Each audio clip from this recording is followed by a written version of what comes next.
Hey guys, I'm pulling in here at a good friend of mine's food forest. He is very knowledgeable. He's one of the most knowledgeable guys that I know in terms of growing plants and plant varieties. Let's go take a look and see what's going on here. See, we got some new trees that are planted. I'm sure he's going to show me those. Here we have looks like a big pigeon pea, yeah. We have some olives. Pigeon peas are blooming here.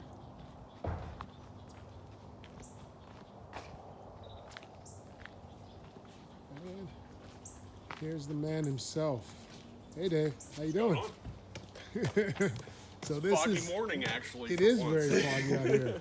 So this is Dave. He is probably one of the most knowledgeable guys that I know in terms of plants and growing things like that. He's also my bee guy. He's the guy who teaches me all about bees. So let's take a tour. Let's see what you got here. Where do you want to start? I know you got so much stuff. I was going to say it's kind of just we'll start up here because it's the smallest sure. area. Let's start here. This property we've lived on for about 8 years now. My wife went along with the idea of what I needed. Basically, this is a microclimate. So we're on a lake. We have 40 feet of elevation change in an acre, and there's a lot of mature trees. So my initial hobby was growing tropical fruit trees. We're obviously far too north here in Claremont to grow most of that, so we got to kind of get away with what we can in the spaces that we can. So this property was kind of selected specifically because it allowed to kind of get away with some stuff that I can go a little bit further. It's like I'm further south, but I live a little bit further north. So the top end of the property is probably one of the cooler areas. So up here, there's olives, loquats. I trialed a bunch of pomegranates. I only have a couple of them left because I picked the ones that do well here. Jujube and things like that. Also, there's some pecans along the driveway. So this area is probably on the cooler side because it's up higher, it's more exposed as compared to the rest of the yard, which is a little more grown in and closer to the lake, which keeps it... It's like a little valley. Yeah, it's like a little valley, exactly. So, so we could just walk down through here if we want and kind of go from there. All right. So, yeah, cool. All right, let's go. You're the guy. Okay, so I'm just doing one shot then, basically? Yeah. Let me put this down because I'm going to keep carrying it. Along the side of the house here, there's some guavas and then mangoes. So this is a sherbet berry, actually. It's a little different. It makes a small... It's obviously done for the year. It's got some fruit on it. It's got a couple fruit. Which ones are the ones to eat? Like dark blue. They almost get wrinkly. Oh, okay. And they taste like a gritty blueberry. These here. Yeah. And what's this called again? Sherbet berry. Sherbet berry. Grumichama is the genus that it's in. It's from India, and people use it to make a drink out of. So I think it's one of those things you need a lot of trees because it makes a little bit of berries all the time. That's good. Yeah. Oh, another one. All right. So these are my mangoes, and this is a little atypical again because we're further north than a lot of people. I grow my mangoes as shrubs, not as trees. So these get cut back severely after they fruit every year to manage them as a bush rather than a tree. They're up against the house to take advantage of the warmer. Basically, you got a big concrete wall that stays warmer during your freeze nights. So even if these trees do get some freeze damage every few years, the back side of the tree will flower and fruit just fine. Even the whole front of the tree, I've had the whole front of these when they were twice the size that they are now, completely burn off in the winter, and the back still had fruit on them. Do you ever cover these trees at all? These ones, if I get a freeze while they're flowering, what I'll do is I'll take felt moving blankets and throw them over the blooming areas, and then just clip them on with wood clamps, actually. Okay. And it's just enough to keep the frost off of the flowers. That's really the only thing you can do. These I had much larger for a long time, and I did a severe cutback this year, so there's going to be a reduction in fruiting this year. But the idea is to get them more of a manageable size. These were taller than the house, and they took up this whole area, and it was just way too much. Blocked out the sun. Yeah, exactly. But because these are really mature trees, and it's they're 8 years old, but they're under 6 foot tall. Yeah, so and that's really cool. Yeah. Because a lot of times people will tell me like, hey, your mangoes grow really big. I say, they only grow as big as you let them grow. Yeah, and kind of the I did this initially just kind of on my own. It was like, well, we'll cut them and keep them small, and we'll pick smaller ones. This is a Pickering. This is a Namdokmai number 4. Which both are a short internode variety. So there's no such thing as a dwarf mango. There's just ones that have, basically the internode is the space between the leaves. Okay. So when you have those varieties that are usually huge, like Valencia Pride and stuff like that, those internodes are dang near a foot long. And that tree wants to be 60, 70 foot tall, which here, that's another way of doing it, is basically grow the biggest tree so when it gets freeze damage, it's not hard, but it's not harmed as much, but like, I got some space. I don't have that much space. So that's kind of where I'm kind of going with here. So these get cut back severely. I kind of follow Dr. Richard Campbell's kind of theory on this, and his whole thing is the most efficient mango tree is a vine. Obviously, you can't make a mango vine, so you have a bush where it's mostly vegetative growth, a lot less trunk, and you kind of push the trees into growing more blooming areas and stuff. So when these got cut, literally I stumped them this year. There was not a leaf on it, either of these. Wow. And what you do is let them bloom out, let them flush out, not bloom, flush. And then each one of those flushes you tip. Yep. And you can continuously tip, because what you're doing is you're just dividing every single time. So you get one shoot, turns into 3. Because we're in Central Florida, though, you can't just do that right up until the bloom, because we're going to start hitting cold temperatures. So this will get damaged in 40 degrees, no problem. All right. So what you want to do is kind of stop doing this in October, November. So So right after they fruited, is that when you cut them down? Literally, I came out here with a Sawzall and took the whole top off of both of these. This one was as so that's only like 2 months ago. 2 months. So these were stumps 2 months ago. 2 months ago, these were stumps, and look at them now. Wow. So these will flush back out. There will be a reduced bloom because this was like a really heavy cut this year. Right. But it's one of those things that's like, I'd rather take a year off every once in a while and be able to grow mangoes in 9B. So especially we're at the north end. 9A starts a couple miles from here. Right, this is like way at the you're top significantly north of where I am. Yeah. And everybody says like, oh, you can get away with all this stuff. And it's like, yeah, because we picked this spot for a reason. So it's like, that's kind of where we were. So these are 2 mangoes. And then eventually there's a small canistel down there too. Fairchild number 2 canistel that I'm going to kind of do the same thing with. So this will be the continuation of this kind of like tropical hedge down the side of the house, which are big trees that they're dwarfish types of bigger trees that are tough up here. Okay. So the Fairchild 2 is a smaller stature. Okay. Canistel. And then on the other side we've got this is a lemon Cattleya guava. Which one is the lemon? This is a lemon Cattleya. Yeah, it's gotten overtaken by skunk vine. That's a project for the weekend. Okay. This is Psidium eugenifolia, which is purple forest guava. So basically, purple forest guava. Yes. So you think of that as basically a different type of strawberry guava. Mm-hmm. It's got it's a firmer flesh. It's a really good processing guava. It makes a ton. Like this thing was hanging low. Like the branches were hanging like this in the beginning of, a few months ago because it was so laden with fruit. And it's good processing guava. You can cook it down into paste, things like that.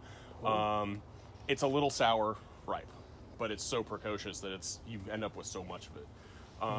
So behind there's a couple things behind there. This is like a variegated honeybell. Yeah, it's one of the few citrus that I have. So it's Is it resistant to the citrus greening? I've heard that the variegated ones don't get the psyllids attracted to them because the foliage looks diseased already. They tend to not have like to a bug it looks diseased already. What I found though is all my citrus it's not on its way out, but you can tell it's not where it should be. What I've been doing the last year though is spraying every week or two with fish emulsion and then a micronutrient to the leaves. So basically the problem with greening is it damages the uptake of nutrients from the tree. So if you can cut that off by doing it as a foliar spray, you can extend the life. It's almost a zombie tree, but not quite. You know what I mean? It's like it's still growing, it's still fruiting. This was a stick last year, and it flushed out pretty good. And I found I had the same luck with pomelo that was kind of on its way out too, and a couple other things. And then I did pull a few citrus this year too because they just were done. So I did a Tamarixia release, which is it's the wasp that predates on the citrus psyllid. Okay. So, and I did that probably 6 years ago now from the state. So part of me does want to mess around with a little bit of citrus again. I actually recently picked up a lime quat recently because I don't have any like lime trees anymore. So I'm gonna mess around with stuff like that a little bit, but it's not something that I want to like focus a whole ton of space on because it is something that has a timeline to it existing. I've kind of given up on I'd love to have some juice oranges and stuff, but I'm not gonna put a bunch of time and effort into just something I'm gonna juice anyway. So a honey bell, a pomelo, like the few citrus that you can like eat that are good, that are productive, are the ones that I'll mess around with. Meyer lemon obviously does not get affected by greening, it seems like, and the finger limes don't. So I have finger lime. Meyer lemon. It tolerates it, if anything. Right. So as far as that, like we've got a Meyer lemon that makes tons and tons and tons every year. I might get a Meyer lemon then. Yeah, it's a pretty good call for the sour citrus seems to be a little more tolerant. See, my problem is I have an old orange grove beside my property. Oh, but we're surrounded by it, so so I feel like I get everything from there. I've got neighbors with half-dead navel trees and all kinds of stuff like that. Like it's like I'm up against that a little bit here. We got little shampoo gingers. Yeah, there's some shampoo gingers. There's a bunch under here. I didn't pick a ton this year, but cool. a couple of them fell out. Yeah, there's a few more. They keep coming. And you can squeeze this, and you get basically something similar to shampoo. Yeah. You can use it as lotion. You can use it as shampoo. It just smells awesome. It's pretty cool. Oh yeah, that's pretty cool. Squirrels eat mine. That's a Inga edulis ice cream bean.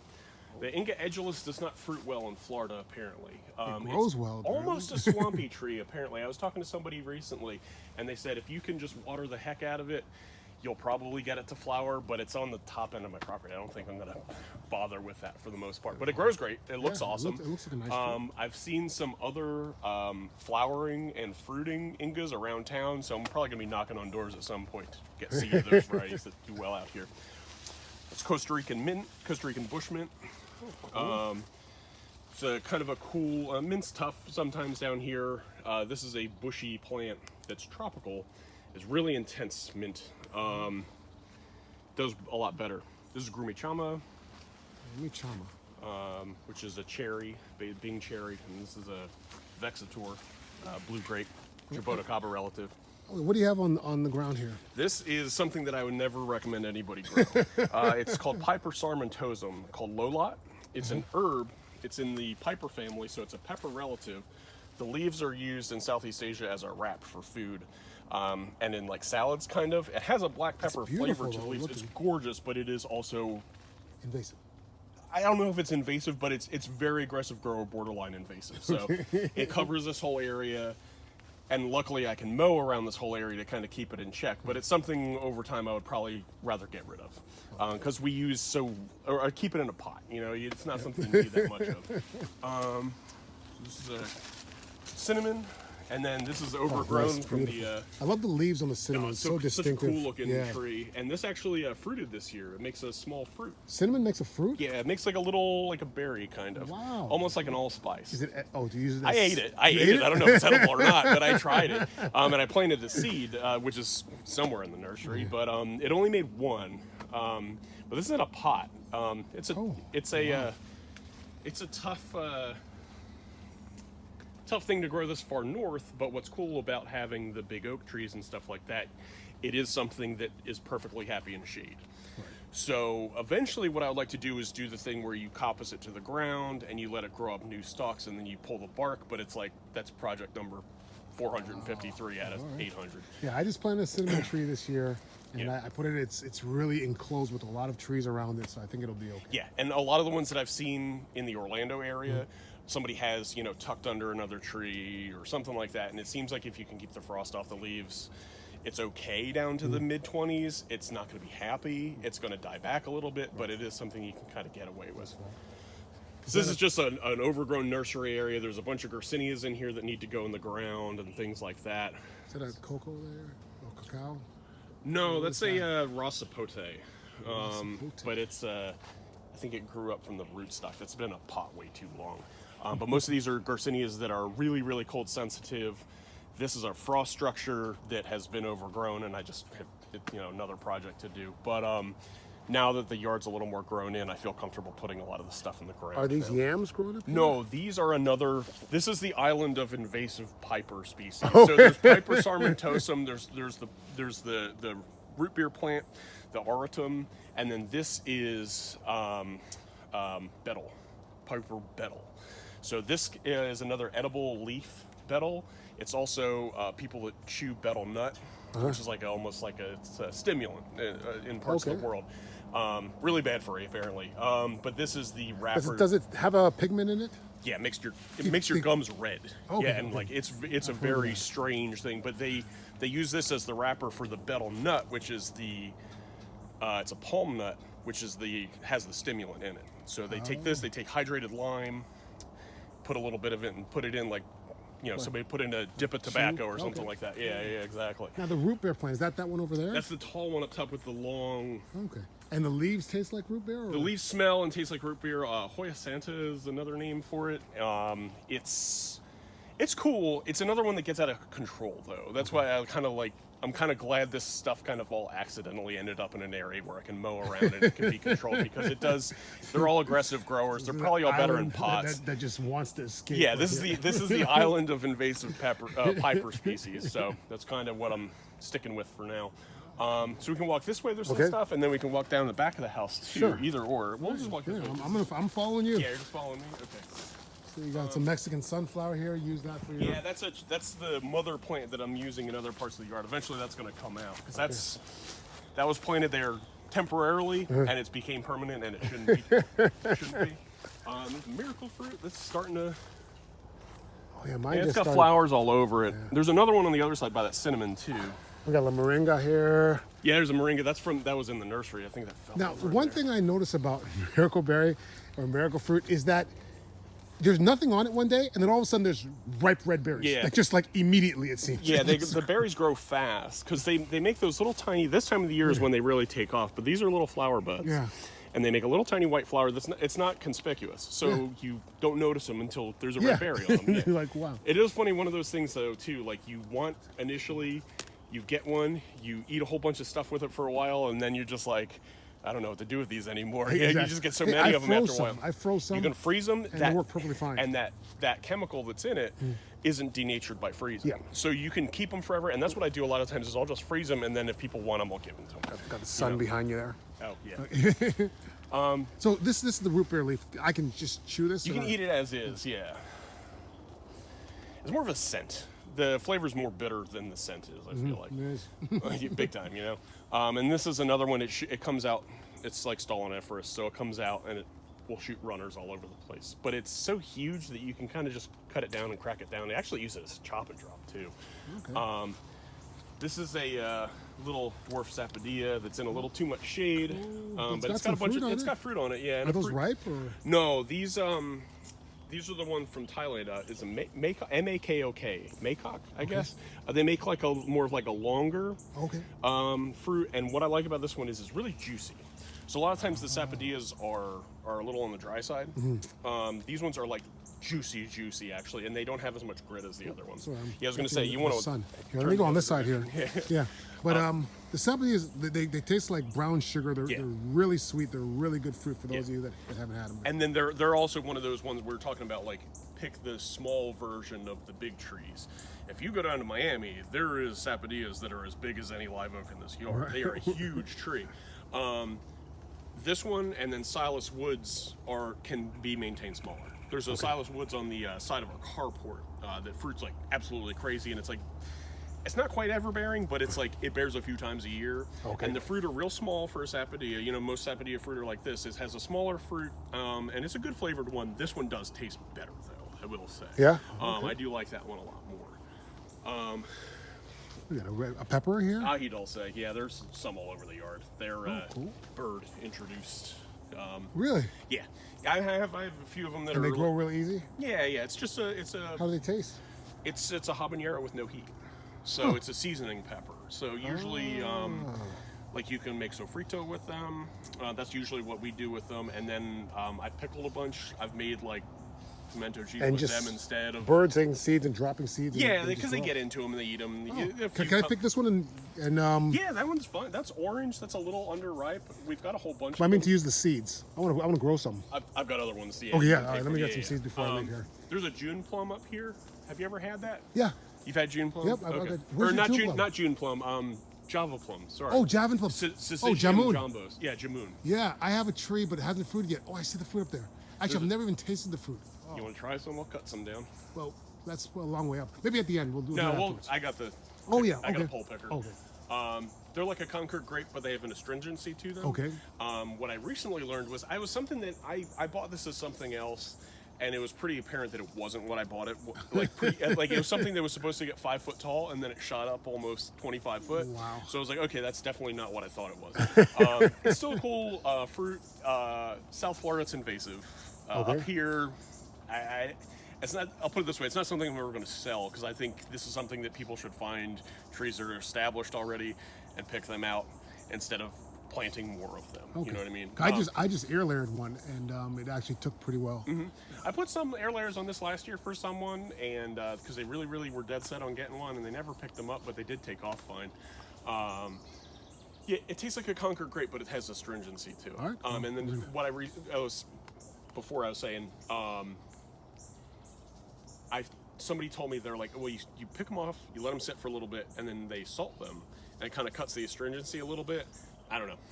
It sounds interesting. I'm gonna mess around with it because it is something that's like super productive. The birds hit it pretty hard once they realize they're all ripe. But it makes a ton of fruit, but it's not something that I like eat a ton of. Right. You know, it's something I'll have a handful of out in the yard every once in a Maybe while. you make some jam or something with it. Yeah, something like that. And there's apparently people make wine out of it too. Yeah. This is a regular strawberry guava, just a bigger one. I've had for a long time. And then this is I got this from Larry Schatzer. He just called it Old Timer Guava. It's like a wild Florida type guava. It makes like a light pink flesh guava. It's kind of thin on the flesh, but it's a good processing guava, and it has really thick skin, so it doesn't get. Looks like a Ruby Supreme, kind of like. Oh, it's definitely not Ruby Supreme. No? No, the fruit's like this big. Ruby Supreme's like good size. It makes a ton. It's another good processing guava because it's smaller. And it's a little seedy, but it has thick skin, so it doesn't get Caribbean fruit fly. It just doesn't. Like, I've never found worms in this one ever. Every other guava I found worms in, this one I've never found worms. I just gotta eat them in the dark, right? Yeah, exactly. Going around here, this is a little grafted jackfruit, mystery grafted jackfruit I got from Hopkins a few years ago. Cool. I have a few mystery jackfruits too. I think it's NS1 is what they said, but they were like, they had a bunch of these at the Lou Gardens plant sale a few years ago, and it just said grafted jackfruit. I was like, which variety it was? They're like, oh, the tags blew off.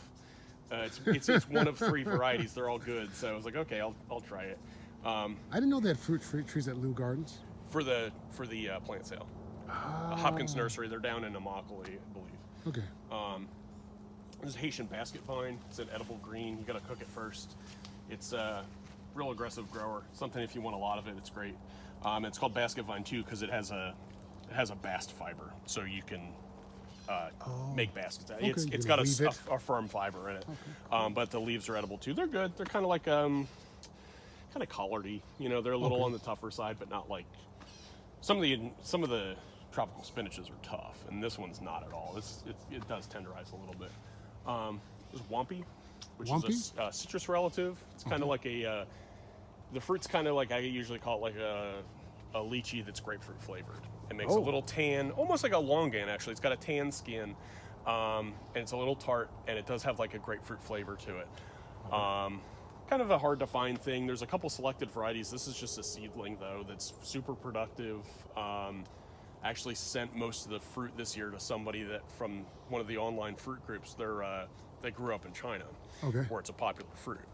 And I posted a picture of it, and he was like, every single one of them send to me. I was like, well, I'm not going to send you everyone, but I'll send you a lot of them. It's really good. It has a very short season, and it doesn't stay well, so you kind of got to jump on it quick when it does make fruit. I made a liqueur out of them a few years ago, and that was actually pretty good because it's like like a mixed drink kind of thing. It's got a bitterness, kind of an interesting flavor. Next, this is peanut butter fruit. This should have some ripe. It's got some ripe on the top right here. I was going to say, can I try one of these? Yeah, make sure there's no bugs in them because once they are such a peanut butter fruit. Yeah. I got a seedling from you of this, and I'm waiting for it to produce. About 2 years. Probably 2 years. Yeah, 2 years it'll be. I'm gonna try this peanut butter fruit. How do you eat it? Just as is, and it's got a pit. It's a creative name because It tastes like peanut butter. the texture is absolutely peanut butter. The flavor is like I'd say it's like cooked carrot fruit or something. It's got like a vegetable. Don't tell me the carrot thing, because I'm thinking peanut butter right now. Wow. There's so many of those ones that have a name like that, you know, chocolate pudding fruit and stuff like that. It's like I'll tell you what, that does taste peanut buttery to me. Yeah. That's actually really good. Because I love peanut butter, and I expected this to actually not taste good, because usually things that I like, the fruit version of them, don't taste like it. Exactly. This is a blackberry jam fruit or chocolate pudding fruit. It's like, yeah, they kind of like it. Right, but but it's like a bad version of it. Yeah. This actually wasn't bad. No, I like these too because it makes a little bit for about a month and a half. So there's always ripe fruit on it for like a little while, and it kind of falls in the category of what I call like a yard snack. It's not something you're not gonna pick 20 pounds of and you're gonna bring inside and you're gonna like make jam or something. I want to make fruit leather out of it eventually, but like it's got leather. You know what I mean? Like roll ups. Yeah, like roll up or something like that. Yeah. I like it as a yard snack because when you're out working around and stuff, it's like actually has some substance to it. It's not just like a berry that's just like a just juice basically. It's got a little texture to it and it's kind of good. Yeah, I like and behind that is another one of my favorite yard snack fruits. This is a gin berry. Gin berry. So this is another citrus relative. And which one's ripe? The darkest, the one almost translucent.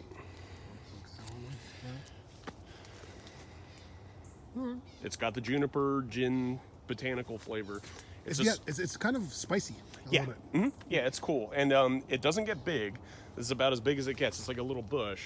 It's a citrus relative. It doesn't seem to get greening, and it's a good one to like tuck into an area with some shade too, because it's perfectly happy for. That's all Katuk. This is runner Katuk, which is. You'll never eat all this, right? No, this is getting cut back pretty severely, and this is I have two varieties of Katuk. This one I just call runner Katuk. I got it from somebody that's not in business anymore. They're not around anymore.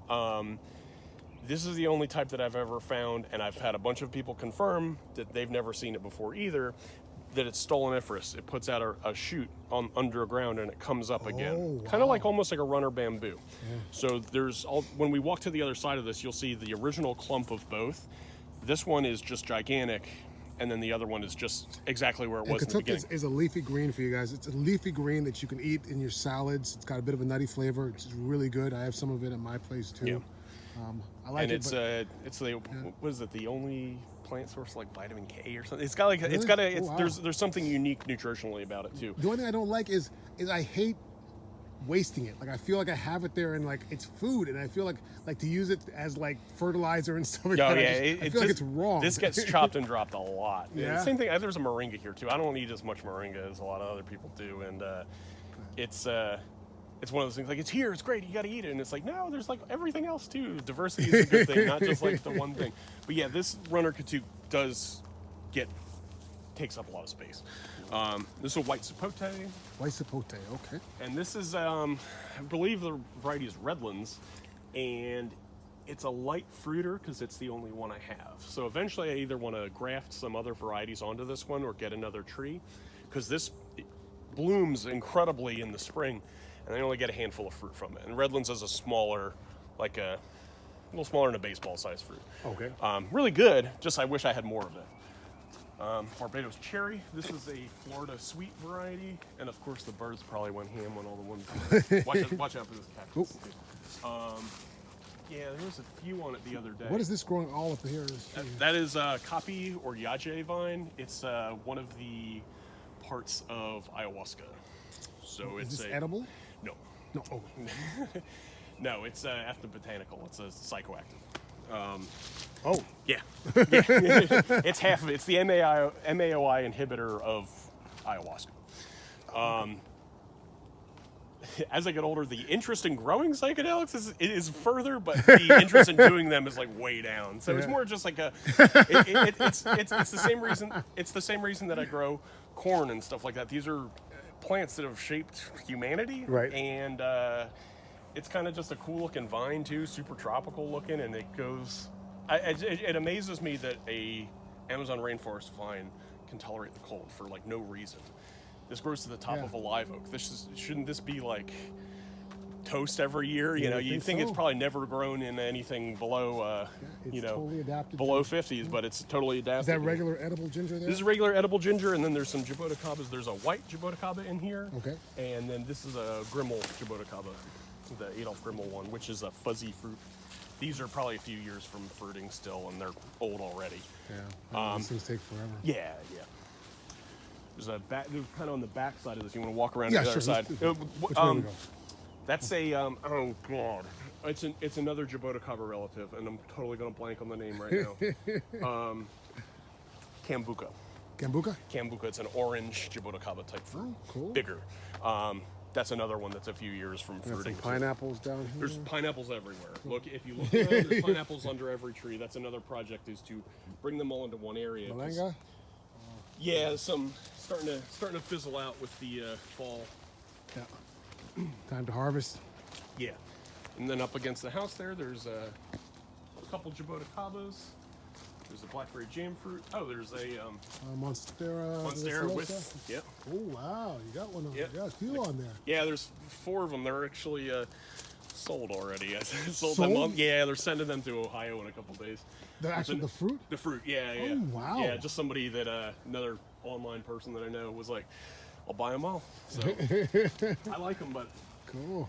they're I've never tried them. They're $12 a pound. So $12 a pound. Wow. Yeah. So So is that jackfruit there? there's jackfruit here. That's a MAI1. Has it produced fruit, this one? No, this is up against the house. This is another just like the mangoes. This is close to the house, protected area. There's the oaks overhead. So it's less than ideal environment for them, but it is a way for them to exist here. Right. And next door to this is a Quaimuck, which is a jackfruit relative, Okay. which is more cold tolerant. That makes a small fruit, unlike the jackfruit, which makes a gigantic fruit. This makes one about the size of an orange. Okay. And it's a little like a tangy, kind of more like a sour type fruit. And then there's a mature Sabra Jaboticaba there too. And it produces? Oh yeah. And that's the Sabra. I know like everybody likes all the exotic ones, but I think Sabra tastes better than all of them.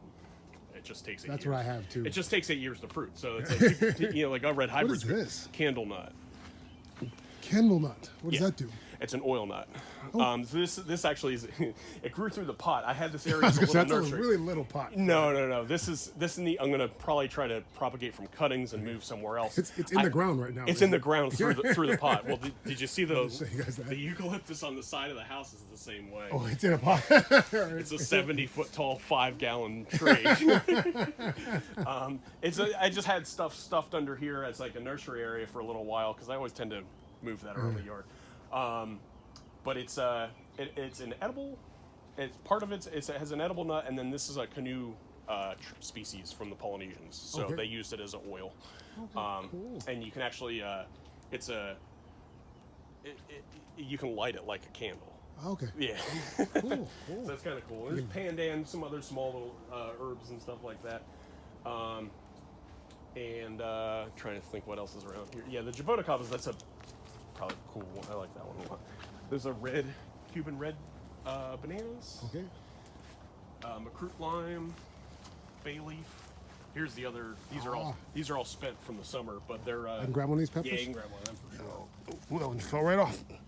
I think that one's pretty ripe. That's Ahi Dulce number 2, but I've been saving seed of that for a few years now, so it's pretty well adapted. So I gotta here. probably put these in the greenhouse. I think we'll start them. But they're one that perennializes easy. So these are 3 years old. I just cut them back in the winter. Once they get real crappy looking at the end of the summer, cut them back a little bit and get them a little fertilized. They'll kind of not move a whole lot during the winter, but once it gets warm again, they shoot right back up again. And these make more than we could. 3 of these make more than we could possibly ever eat. They're super productive. What is that? Brogden Avocado. Okay, wow. So this is the row of my avocados. So there's Brogden, Joey, and then Florida Haas on the other side. You still have avocados? No. The Florida Haas has a few, but they're not going to be ready for another month almost. Yeah, I've got avocados on my day avocados. Yeah, Day's another fall one. Little bumblebee. Yeah, it's one of the small bumblebees. I started paying attention to them more, and there's like 3 different types that I see a lot. There's one that's almost all black. There's one huge bumblebee, and then there's these little guys that are super fast. I just don't know enough about them to know which one is which or anything. The thing with having multiple avocados is the time basically it's season extension. Right. So Joey is a tiny little avocado, which under most circumstances I don't think is worth planting, but it's super early. So you get that end of June. Okay. So you get a whole ton of them. Little small ones are super productive. It's a pure Mexican variety, so it has a thin edible skin. It has a huge seed for how big the fruit is, but it's really the avocados are the size of a duck egg. Okay. So if you're going to make anything, you're going to use twice as many as you normally would. And what's funny though is then you go to Brogden, which is the biggest avocado that I grow, which you can't eat a whole one. I mean, you can, but like it's another bigger one. Right. So this one, basically, you've got the summer, you got the end of the summer, early fall, and then into the later fall is Florida Haws. Okay. These are all creamy types. These are dispel the myth that all avocados in Florida are like the big watery Caribbean ones. It's just not true. Right. There's tons of ones. Brogden is better than any Haas you can buy in the grocery store. Right. It literally tastes like butter. Yeah. I love my days. The days. Yeah, days awesome amazing. Too. Like there's so many ones. I don't understand why. Like everyone goes like, oh, the green Florida avocado is like it's watery, and also it's like it's a matter of how you use them. So like a lot of times you go like oh well you can't make guacamole out of it. It's like well nobody makes guacamole out of the big watery ones. You know it's like they're for slicing and making smoothies with and things like that. So they have different functions. It's not like not every avocado has to be for making guacamole. You know what I mean? Right. And then recently I've added an Oro Negro, which is a winter avocado. I got an Oro Negro too. Yeah. So that one fills out the end of the season. Exactly. So what you get is with all of these, once that one's done and mature, 8 months a year of avocados. Because it's not something you're going to eat a ton of. You're not going to be able to store them. Right. So when you do multiple varieties, if you have the space or if you can multi-graft one tree, you have them for longer. Right. Because I could eat avocados every day. Right. So I got the Oro Negro and I also got a Winter Mex. Winter Mexican's good too, and it's just and that's what the other thing too. Like when people select, it's like, well, what time of the year are you going to want to eat them, and then like how long of a time. If you just want them in the summer, Brogden, hands down, get Brogden. Like there's a bunch of other ones that are good, but Brogden's like real good, and it's not rare. Right. You can find them in Home Depot. Exactly. You know, it's not like it's some hard to find variety that you got to search around for forever. So we got peppers. Yeah. So this is a little. I've grown all the super hot peppers. I've grown bell peppers. I've grown a lot of these are more like mild, middle of the road heat peppers. And you like growing your peppers in pots? Yeah. I do most of my vegetable gardening in the ground. Peppers, if you can baby them in a pot or in a raised bed, this was all peppers up until a few weeks ago. So like I do them in raised beds too, but if you can keep them out of the nematodes and you can baby them in the soil a little bit, I feel like nematodes have been tearing up my peppers. Ton longer. Yeah. I feel like nematodes have been killing my peppers. I'm going to start doing more of them in pots as well. Yeah, you might as well. And it's not like a huge plant. And usually with most of these varieties, you're going to only want a handful of them anyway. What do we have over here? What is this that's fruiting? This little tree that's fruiting? That's a June plum. It's a June plum. Yeah, that's. Where's the tree? Spindis dulcis, yeah. Wow, it's like I'm just amazed that it's so small and it's produced such big June plums. I actually got this recently. There's a bunch of weeds in the pot, but yeah, look at that. Holy cow! I have June plums that are so much bigger. This is the super dwarf. This is the super dwarf variety.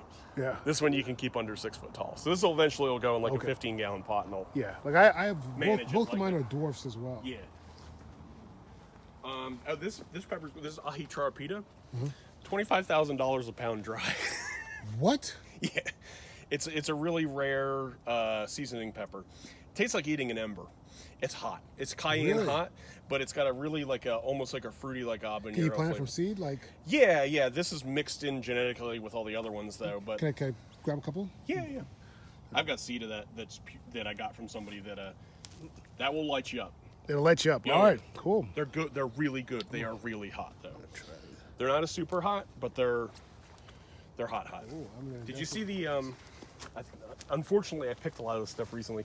This is a sweet Bishop's cap. Bishop's cap. Yep, I agree with that too. So this one basically stays green. It gets a little bit of yellow, and it's not hot at all. Kind of interesting. Yeah. And then these are grove peppers. This is an improved variety of Florida grove pepper called Klinger. Those are pretty hot, right? Yeah, there's like that black pepper heat. They've got like a real sharp. It makes good hot sauce. Yeah, it looks like a bird pepper.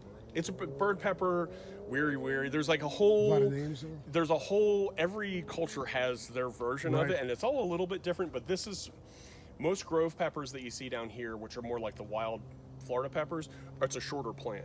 Okay. These ones apparently will get about 5-6 foot tall and be like a little tree, and they're upright like a Tabasco. Yeah. I'm gonna plant some peppers when I get home.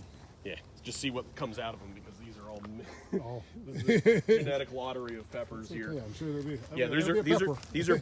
are biquinos, which are the little sweetie drops. They're a little tiny sweet pepper.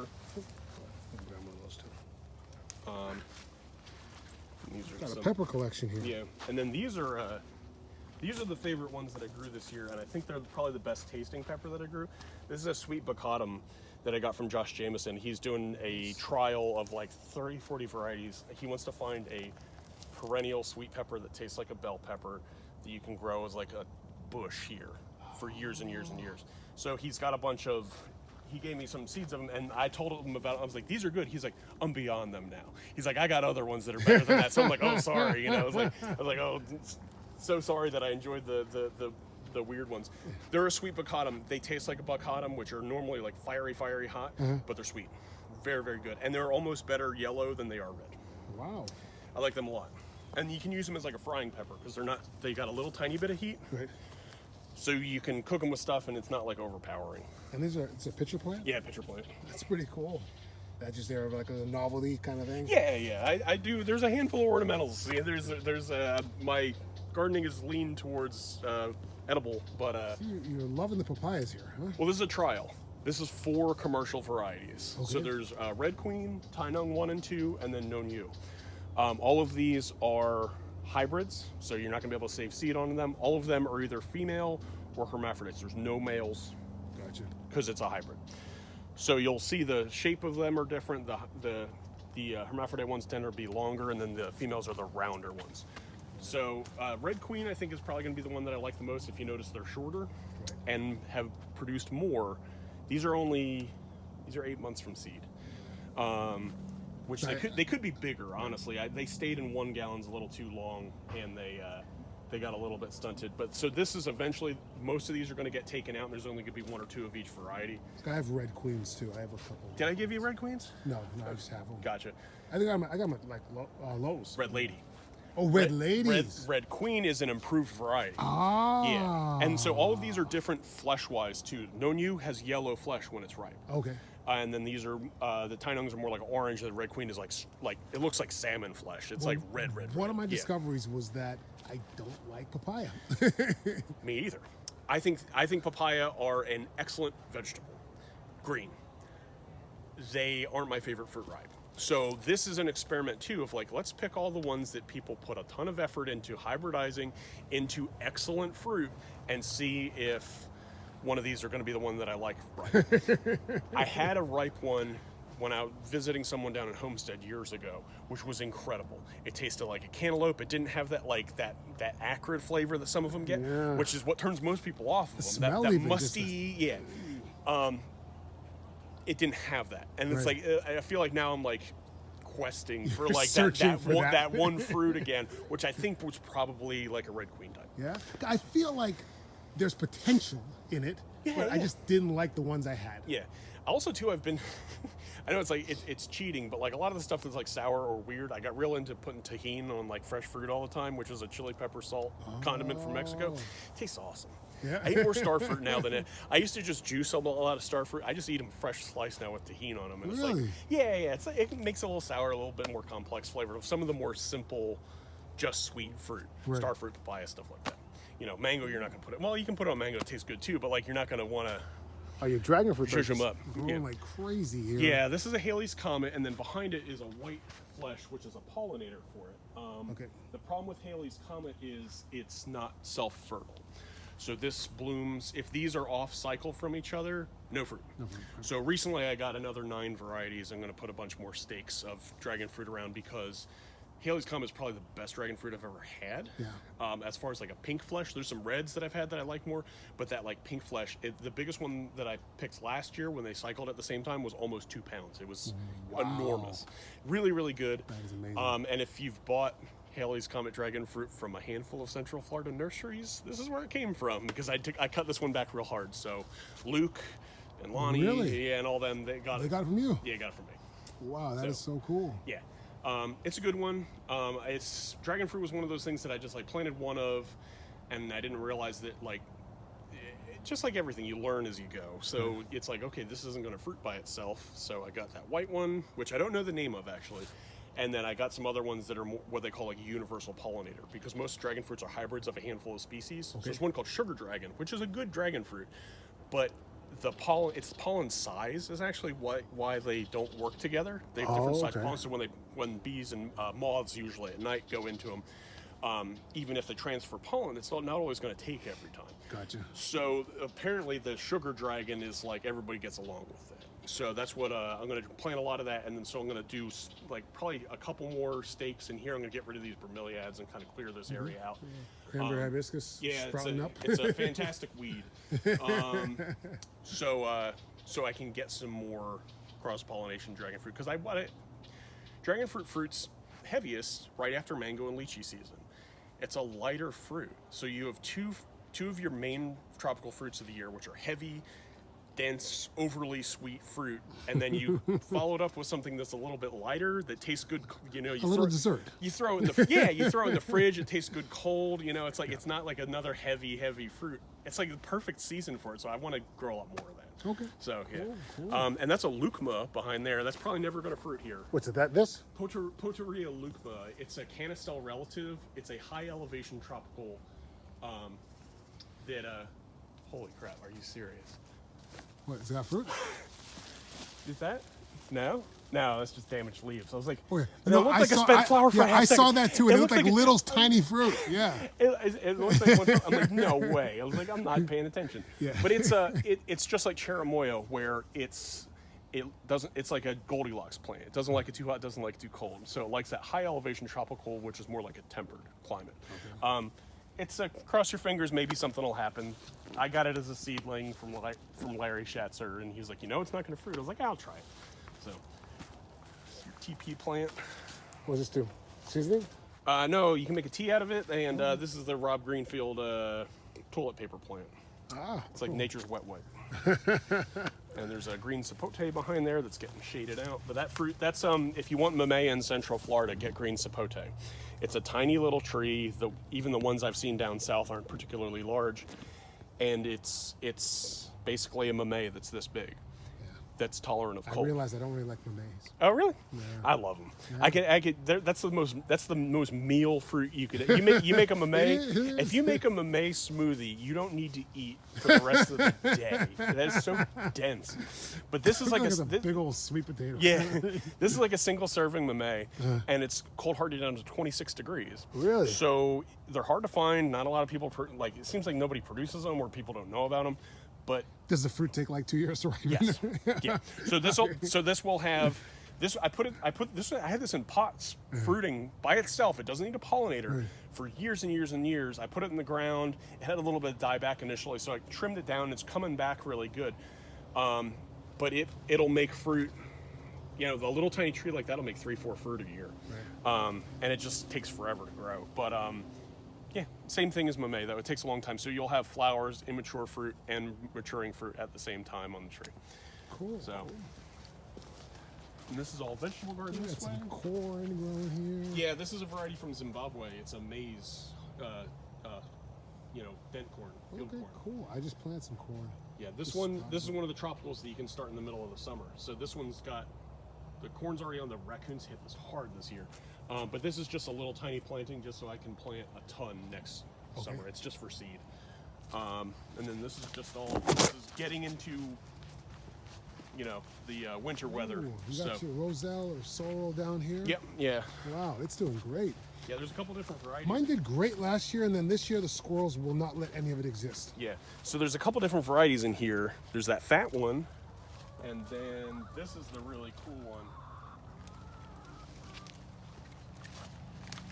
Look at how big that is. Holy cow. These are from Kelly and Ryan, Seed the Stars. They Can I get one of those for seeds? Oh yeah. I'll get you some once they dry out, because that one's gonna have immature seed in it. These are gonna get picked out soon. So these first few are from Ryan Kelly, and then the other ones are from Echo, which is just like the regular, I think, Thai red. But these bigger ones are awesome. Like the amount of calyx that you get per, like they're chunkier, you know. I made jam out of this last year. I'm a Roselle tea drinker. We make a jug of Roselle tea every week. So. Wow, that is so cool. Yeah, we call it sorrel in the Caribbean. Yeah, but because there's French sorrel, there's other sorrels, so I always find that confusing when you start talking about that. And I see you got chickens here too. Yeah, and they're in a solar net fence. So what we do with them is move them around the yard, and they eat the bugs and trim up grass and things like that. And we can actually, in the vegetable garden where there's not grass to begin with, you can use them to prep beds. So you can move them into the garden. You can let them eat every single weed down to nothing, and you've got a nice clean garden. And they've been fertilizing the whole time they've been there. Exactly. Too. That's so cool. So. There's the lake. Yeah, there's a lake. So what do we got going this way? Going this way, right in front of you. There's a pitomba, which are it's like an apricot flavored eugenia. Okay. Hasn't fruited for me yet. Is that different than Patangatuba? Yes. Okay. Yeah, Patangatuba's there. I need to get that in more sun. For some reason, like sometimes you get like something stuck in your head, like it needs shade, and it doesn't need it. It's miserable. It's miserable in shade. So it's going to move out eventually. There's a cherry of the Rio Grande. Okay.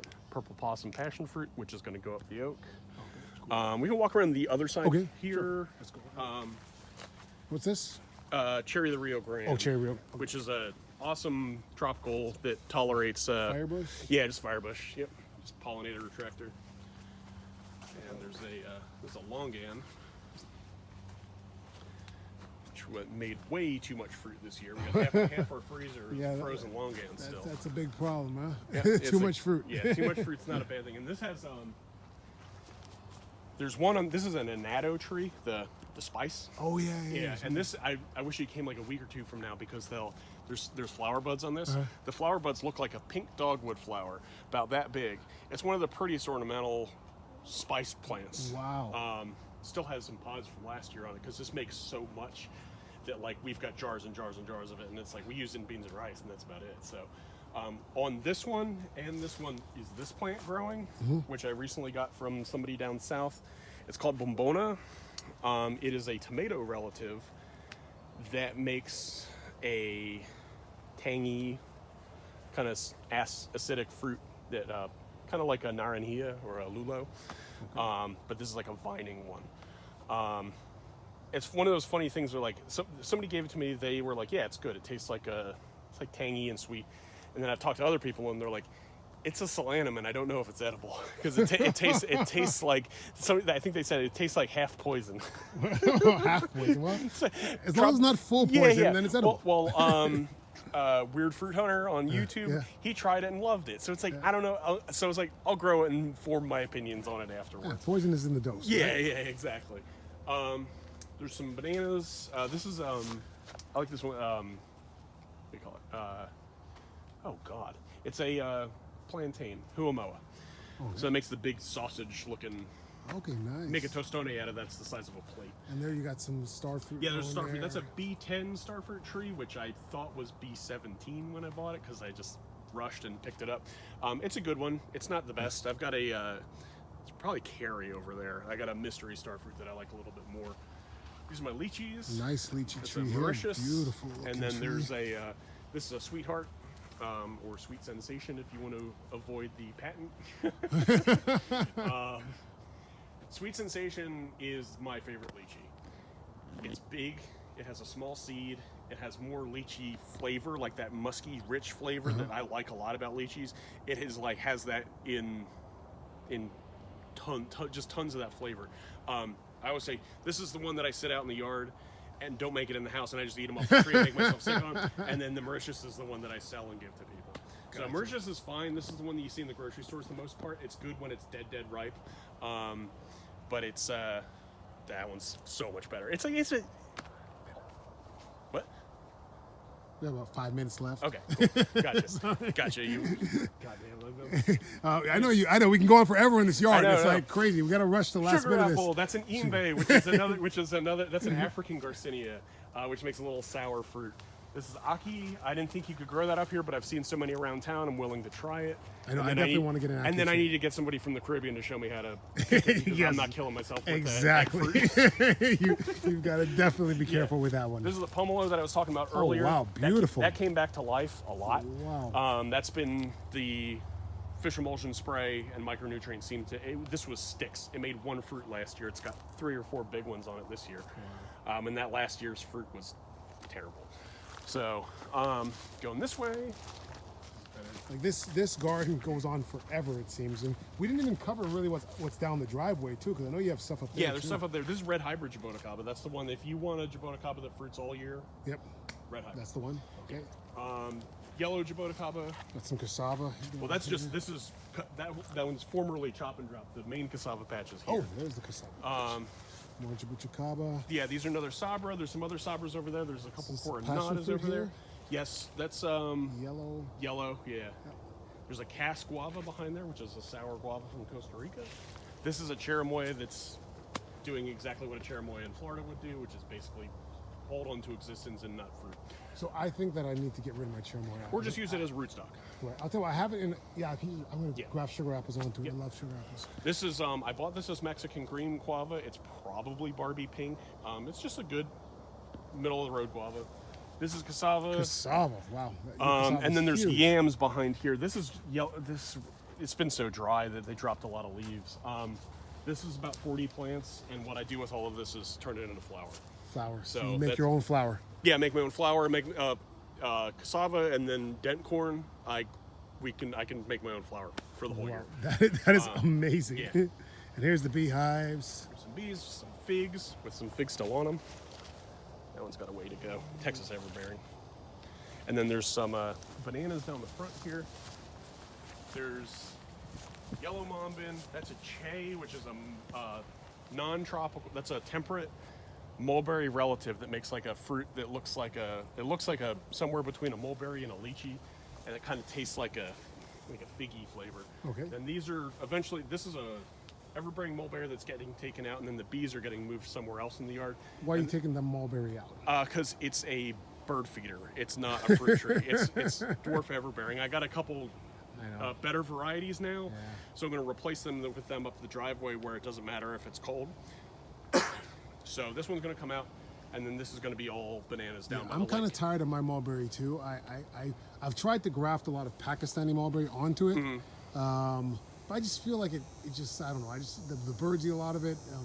Excellent. It's a great bird feeder. I mean, you get tons of birds on them, and it's awesome. But like the fruit on the dwarf everbearing is so small. Yeah. That it's not like I'll go out here and pick a couple pints of it, like in that initial big bloom at the beginning of the year, and then other than that, I just let it to the birds. But I recently got Chiang Mai 60 and Thai dwarf, some of the more firm. I feel like types. kind of just looks ratty most of the year too. I Yeah, just yeah. don't really love them. There's that, and there's a white mulberry up at the top of the driveway too, which that's worth growing because it tastes like pure sugar. Really? Yeah. Okay. And then all these are more like, so I got into bananas recently, so this is like a new thing. I was collecting all like the rare bananas. The problem with a lot of the rare bananas is there's like the dwarf red. That's a great tasting banana, but it takes almost 2 years to fruit compared to some of these other ones. So all of these are more like commercial types. Dwarf Cavendish, Dwarf Brazilian. This is a Double Mahoy, which is the one that puts out 2 at once. Okay. There's a Dwarf Orinoco, which is like more like a plantain cooking type banana, and then there's over there in that that's like a little mini banana circle. Right. It's just for propagating until I grow out all the other ones. So once that other stuff comes out, they'll spread out across. But there's like Rajapuri and Grand Nain and Sweetheart, like a bunch of the. I just want bananas that are productive. Right. It's something we buy. Have you ever tried Cocoa Pole? Cocopo, I have a little one, but it was one of the tissue cultures, and it was just weak. Okay. It's over there on the other side of the garden, but compared to all the other ones, it's not doing well. Okay. Like I've got a Gros Michel that looks better than that. Gros Michel's like a disease-ridden mess banana. Really? That's the one that's the original commercial banana that's Okay. like functionally extinct now. So I'm going to try to. Apparently, it doesn't like the cold here too. But like even that one's doing better than Cocopo for me. So I want to find somebody that has like where I can cut a pup out of a mature one and try it again.